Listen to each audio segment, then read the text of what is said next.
Herkese merhabalar. Horabox ekranlarında saatçilik dünyasında son dönemde tanıtılmış önemli modelleri incelemeye devam ediyoruz. Bugünkü konuğumuz da Omega'nın Seamaster Aquaterra World Timer modeli. Doğru. 2017'den beri koleksiyonda olan bu model ailesi yaklaşık 2-3 ay önce yeni 3 tane versiyonunu tanıttı. Doğru. Ve Burak'la beraber 2 tanesini kolumuza taktık ve incelemeye başladık. Evet Burak, World Timer fonksiyonu, yani birçok model bunu yapıyor. Biz de Evet. Horabox Edition'larda da 2 kez kullandık. Böyle Doğru. modelleri tercih ettik. Güzel bir komplikasyon aslında ama kullanımı biraz zor. Neler söyleyeceksin World Timer fonksiyonu hakkında? Kullanımı zor kısmına aslında katılıyorum ama zaten komplikasyonlar gerçekten kullanılmaktan ziyade yapılabiliyor olmaktan dolayı öne çıkan özellikler. Özellikle lüks saat dünyasında. Dolayısıyla bunu bir handikap olarak ya da bir dezavantaj olarak görmüyorum.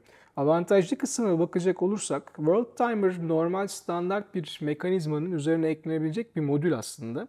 Dolayısıyla safkan World Timer olarak tasarlanmış mekanizmalar olsa da genel itibariyle ürün grupları bir mekanizmayı baz alıp bunun üzerine World Timer yani dünya saati özelliğini ekleyen bir modül koymak suretiyle bu tür mekanizmalara, bu tür ürünlere ulaşıyorlar. Aslında çok müthiş yüksek maliyet gerektirmeyen bir mekanizma tipi olmakla birlikte sunum açısından, display dediğimiz gösterge şekli açısından gerçekten çok güzel uygulamaları var. Bahsettiğim gibi geçmiş zamanda biz de Horabox Limited Edition modellerimize yer vermiştik. Bugünkü Omega da bunun en rafine, en güzel örneklerinden biri olarak karşımıza duruyor. Dolayısıyla ben işin estetik kısmını göz önüne alan biri olarak sunumunu, gösterim şeklini ve uyarlama şekillerini çok beğeniyorum. Evet, peki World Timer fonksiyonuna Omega'nın bakışı nasıl sence? Uzun bir süredir bu model ailesi koleksiyonda ve devamlı yenileniyor ki son gelen versiyonlar bence o senin söylediğin görsellik tarafını herhalde zirveye taşımış vaziyette. Aynı şeyi düşünüyorum. World Timer fonksiyonuna çıkan özelliklerinden bir tanesi içinde belirtilen dünya saatinin okunabilmesi için bir dünya illüstrasyonu barındırıyor olması. Evet. İşin içine illüstrasyon girdiği zaman yani siz mekanik şekillerden ya da işte çeşitli formlardan öteye geçip birazcık daha resim kısmına girdiğinizde gerçekten sanatsal çalışmalar ortaya çıkmaya başlıyor. Kadran zaten bir saatin yüzü. Yani baktığınız zaman aslında o saati beğenmenize neden olacak en başta en önemli unsurlardan biri olarak karşımıza çıkıyor.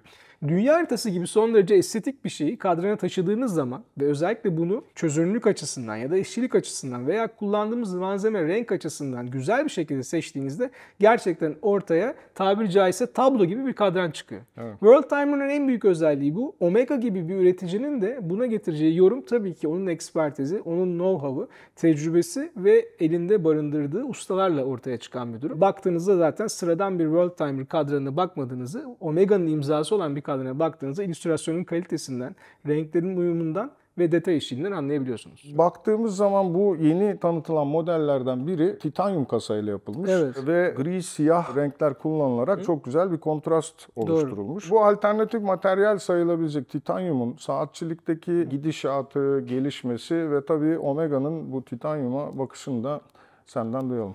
Şimdi titanyum aslında saat sektöründe, saat endüstrisine baktığımızda çok yeni bir malzeme değil. Eski bir malzeme de değil aslında. Ortalarda bir yerde durduğunu söyleyebilirim. Fakat titanyum burada esas öne çıkan özelliklerine bakmak lazım. Titanyum çok hafif, hatta ultra hafif diyebileceğimiz bir özgül ağırlığa sahip çelik veya diğer metallerle kıyaslandığında, ancak korozyona karşı son derece dayanıklı, son derece güçlü bir malzeme. Eskiden çok fazla kullanılmıyor olmasının nedenlerinden en önemlisi malzemenin büyük oranda havacılık sektörü tarafından, bu endüstri tarafından satın alınıyor olması. Bunun yanı sıra çeliği, yani paslanmaz çeliği veya altını işleyen makine parkının titanyumu işleyemiyor olmasından kaynaklıydı. Teknolojiyle ilerledikçe bu tip işlemeyle alakalı problemler ortadan kalktı. Titanyum daha yaygın bir şekilde saat sektöründe kullanılmaya başladı. Bunun yanı sıra titanyum hafifliğinden ötürü, hafif görecek koyu renginden ötürü ve oksidasyon, yani oksitlenme konusunda çelikten birazcık daha önde olmasından ötürü karakteristik bir ton, karakteristik bir renge bürünüyordu. Bu büründüğü renk de genelde spor temalı saatlerde çok popülerdi. Yalnız titanyumun işlenmesiyle alakalı çeliğe yakın parlaklık daha önce sağlanamadığı için lüks saatlerle öne çıkan markalar titanyumu ürün gruplarında çok da fazla yer vermiyordu. Fakat son 10 yıla baktığımızda gerçekten titanyumun burada yükselişi söz konusu. Çünkü sağlamlığı gerçekten çok ön plana çıkmış vaziyette. Hafif olması pek çok kullanıcı için özellikle büyük modellerde müthiş bir rahatlık sağlıyor. Bunun yanı sıra artık titanyum yüzeyi çelik kadar ya da altın kadar pürüzsüz ve güzel bir şekilde işlenebiliyor. Faset dediğimiz sert hatlar titanyuma verilebiliyor. Dolayısıyla titanyum artık lüks saat sektörünün parlayan yıldızlar arasında. Saat hakkında genel tasarım yorumun nedir? Genel manada ben tasarımını aslında beğendim. Bazı unsurları kesinlikle ben Omega'yım diye resmen bağırıyor. Özellikle içe doğru kıvrık ve hafif pahalanmış boynuzlar. Klasik Omega'nın Speedmaster ve diğer Seamaster ailelerinden tanıdığımız özellikler. Evet. Yine öne doğru uzayan kalkan şeklinde elongated dediğimiz markörler ve klasik Aquaterra'nın yelkon akrep ve diğer saniye kolu formu imza detaylar arasında bu model ailesiyle alınır hale gelmiş durumda. Bunun yanında son derece basic, yani göze batmayan bir tasarım olmasına rağmen bezelin hemen içine baktığımızda zevkle işlenmiş, çok güzel işlenmiş bir dünya illüstrasyonu görüyoruz. Burada da aslında dengeli bir tezat var. Bu da hoşuma gidiyor. Genel itibariyle evet, alıştığımız omega çizgilerini korumakla birlikte bakar bakmaz bir omega da diyemiyoruz. Biraz daha arada duran bir model ama zamanla gözümüzün alışacağını düşünüyorum ve bunu iyi bir şey olarak söylüyorum. Omega'nın geniş bir koleksiyonu var. Sadece Doğru. Seamaster, Aquaterra'ya bile girsek çok ciddi anlamda Kesinlikle. versiyon sayısı ortaya çıkıyor. Sadece Aquaterra'nın içinde değil, baktığın zaman Heritage modelleri var, Seamaster var, Speedmaster var falan filan. Yani bu spesifik olarak Seamaster, Aquaterra, World Timer modelini kimle eşleştiriyorsun? Yani çevrene şöyle bir baktığında hani nasıl bir profilin tercih etmesi gereken bir saat mi? Bence bir defa saat zevkinde belli bir yere gelmiş olması lazım. Bu kesin. Yani Ya sonuç birinin ilk itibariyle saati olamaz diyorsun. birinin ha? bence ilk saati olamaz. Ya saat çok güzel bir saat olmakla birlikte mekanik saat hobisine ya da lüks saat hobisine giriş modeli olamaz. Bunu kötü manada söylemiyorum bu arada. Hatta fazla iyi olduğu için Fazla iyi söylüyorum. olur canım. Yani sonuç itibariyle bu sadece fiyatla alakalı bir şey değil. Burada işte bir kısmı seramikten, bir kısmı titanyumdan üretilmiş. World Timer fonksiyonu son derece güzel bir şekilde kadrana adapte edilmiş. Omega gibi ilk akla gelen lüks saat markalarından biri tarafından üretilmiş bir modele bakıyoruz. Yani insanın bunu tercih edebiliyor olması için bence belli bir Tabii olgunluğa belli bir gelmiş. ustaya ulaşmış Olması lazım. Bunun yanı sıra her zaman söylüyorum, World Timer gösterim şekli olarak belki dünyanın en pratik çözümünü sunmasa da GMT, yani ikinci bir zaman özelliği hala en kullanılabilir komplikasyonlardan bir tanesi. Dolayısıyla bence bir kullanıcı World Timer tercih ediyorsa muhtemelen seyahat ediyordur. Dolayısıyla ben bunu seyahat eden birinin bileğine daha çok yakıştırırım, hiç seyahat etmeyen birine göre. Bunun dışında saatin silikon kordonu var. Titanyum gibi ultra hafif, ultra sağlam bir malzemeden yapılmış, üstüne üstlük mat siyah bezeli var. Sende bezel farklı renk temasından ötürü. Dolayısıyla modern şeylere de meraklı olması lazım. Yani çelik yerine titanyum, çelik yerine seramik, deri yerine ya da metal bilezik yerine kauçuk kayış. Bu tür kontrastlardan hoşlanabilen, işte modern teknoloji ürünü malzemeleri bileğinde taşıyan, bunları bilen, diğer malzemelerden öne çıkan özelliklerini takdir eden bir kullanıcı. Yani yine malzeme konusunda bilinçli bir kullanıcı. Bence bu saatte çok mutlu olur. Hangi versiyonu tercih ederim dediğimde muhtemelen sen koluna taktığını, Yani evet, bugün ben de koluma taktığımı söyleyeceğim. evet, özellikle ben son derece sade, basic, gri bir polo yaka tişört giydiğim için şu kadranda gri ve siyahla çok güzel uyduğunu düşünüyorum. Senin kolundaki gerçekten çok güzel bir kombinasyon. Yeşil çok ilginç bir renk bu arada. Çok uzun zamandır saat dünyasının hype renkleri arasında yer almakla birlikte hala yeşil bir saat görüp şaşırabiliyoruz.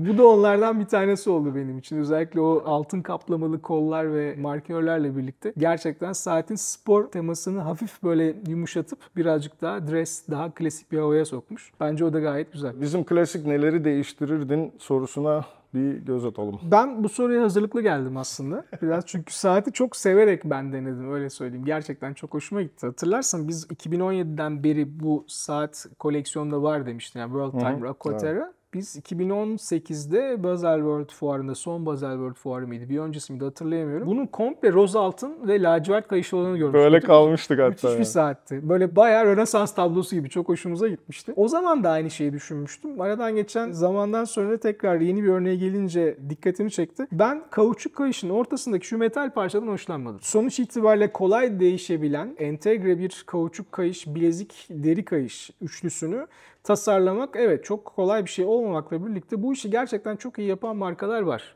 Ve ben tasarımda o tasarımın akışını bozan detaylardan çok hoşlanmıyorum. Yani mesela deri kayışların kontrast beyaz dikişleri olmasından da çok hoşlanmam. Deri kayışta ton sür ton dediğimiz aynı şekilde dikişleri olmasını isterim. Burada da dediğim gibi aslında çok güzel bir kontrast var. Kasa, yan kasa boynuzlar, siyah bezel. İçeride gri tonlar var. Siyah kauçuk kayış ama şu aradaki gri parçalardan hoşlanmadım. Sadece bunu değiştirdim. Onun dışında en ufak bir değişiklik yapmazdım. Ya bu arada tabii o kadar güzel bir şey söyledin ki horolojinin bizler için ne kadar önemli olduğunu aslında anlatmaya çalışıyorsun. Çok net söylüyorum. Senelerdir beraberiz. Ben de bu saati alma sebeplerinden biri bu ortaya konulmuş o detay olabilir. Gerçekten Burak'ın akış olarak görmediği, yani o bütünlüğü bozduğunu Evet. söylediği Öyle tasarım düşünüyordum detayı ben. benim için gerçekten saati almama sebep olabilecek detaylardan biri. Ya burada yapmaya çalıştığımız şey de bu zaten, yani kendi fikirlerimizi olabildiğince saatin detaylarıyla birleştirerek sizlere anlatabilmek. Ara sıra böyle uyumsuzluklar çıkıyor ama herhalde işin keyfi de burada Kesinlikle. çıkıyor diye düşünüyorum. Aynen, Özellikle aynen bu öyle. saatte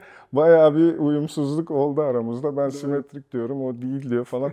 Böyle gidiyoruz. Peki Burak'tan hani saatle ilgili başka bir yorumu var mı? En son onu da alıyoruz. Saatle ilgili şöyle bir yorum var. Geçenlerde bir okurumuz teknik konulardan neden eskisi kadar bahsetmiyorsunuz gibi bir soru sormuş bana Instagram üzerinden. Aslında biz teknik konulardan genelde bahsediyoruz ama modelin öne çıkan teknik özelliklerinden bahsediyoruz. Yoksa teknik özelliklerin hemen hemen tamamı internet üzerinden kolayca ulaşılabilir şeyler. Ama yine de bahsetmiş olalım. Ben okurumuzu kırmayayım. Benim kolumdaki titanyumdan yapılmış olan model. Serdar'ın kolunda çelik olan model var. Önünde seramik düz bezeller yer alıyor. 43 mm çapında ve 14.1 mm yüksekliğinde bir model. Dolayısıyla görece kısa boynuz açıklığından dolayı kolda aslında bu kadar büyük durmadığını da söyleyebiliriz. Evet, gayet mantıklı yani. Ben de duruşu. Ben çok beğendim. İçinde 8938 kodlu Omega'nın kendi in-house manufacture kalibresi var. Coaxial eşapman sistemli. Dolayısıyla daha uzatılmış garanti süresi ve sürtünmenin azalmasından dolayı daha uzun servis ihtiyacı gören çok güzel bir mekanizma. Artı Master Chronometer sertifikasyonuyla geliyor. Bu da artı eksi 2 saniyelik günlük sapma demek. Son olarak 60 saatlik güç rezerv süresi de bence hafta sonunu geçirmeniz için yeterli. Dolayısıyla mekanik manada saatin hiçbir kusuru olmadığını, hatta kendi fiyat segmentinde sektör standartlarını tekrardan yazdığını söyleyebilirim. Evet, hem önde hem arka kapakta safir cam. Tabii bu da o Evet. bahsettiğimiz o güzel kalibreyi de en ince ayrıntısına Ve kadar güzel tüm kadranıyor. detaylarıyla görmemize sebep oluyor. Peki Burak, çok teşekkür ediyoruz Rica ederim. Benim yorumlar için için. zevkti. Bir incelememizin daha sonuna geldik. Swatch Group'taki dostlarımıza da, Omega Türkiye'ye de çok teşekkür ediyoruz. Bu saatleri en kısa zamanda bize ulaştırdılar. Yine her zaman olduğu gibi bize olan desteklerini en üst seviyede hissediyoruz. Bir sonraki incelememizde görüşmek üzere diyoruz. Görüşmek üzere. Hoşçakalın.